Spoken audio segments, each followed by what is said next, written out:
Robert Baratheon's victory at the Trident was a turning point in the war for the Iron Throne. While it was clear the gods were smiling on the rebel forces, Aerys Targaryen still held the Red Keep at King's Landing. As Robert was wounded and unable to ride, it was up to Eddard Stark to make for the capital and force the Mad King to give up the throne. Lord Stark reached the city gates to find that Tywin Lannister, Lord of Casterly Rock, had already sacked the city in Robert's name. House Lannister had remained neutral up to this point, ignoring requests for help from both the Crown and the rebels.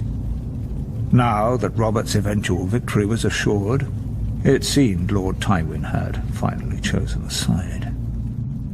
Lord Eddard was horrified by what he saw when he entered the city. Homes looted and burned, women raped, scores of innocent citizens killed. Disgusted, he led his force up Visenya's hill to the Red Keep. Upon entering the throne room, he found King Aerys lying in a pool of blood, dead by the hand of his own sworn King's Guard, Jaime Lannister, who sat brazenly upon the throne. Demanding to know the whereabouts of Queen Rhaela, Lord Eddard was informed the Queen and her son Viserys had been spirited away to Dragonstone before the Lannisters arrived, but other members of the royal family were not as fortunate. Elia, Martell of Dorne, who was the wife of Prince Rhaegar, had been raped and murdered by Ser Cregor Clegane on Lord Tywin's orders. Ser Gregor and his men had also butchered Rhaegar's young children. When Robert was well enough to reach the capital, Lord Eddard demanded the Lannisters answer for their heinous crimes. Robert refused, and sent him south to relieve the Baratheon stronghold of Storm's End, which was still under siege by forces loyal to the Crown.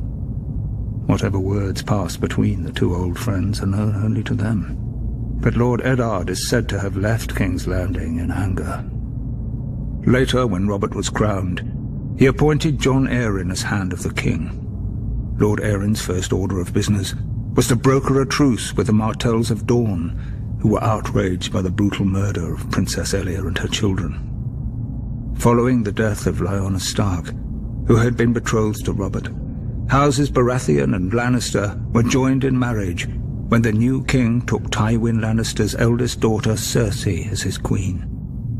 As for Eddard Stark, he returned to his stronghold of Winterfell, forever haunted by his sister's death and the shameful way that Robert had secured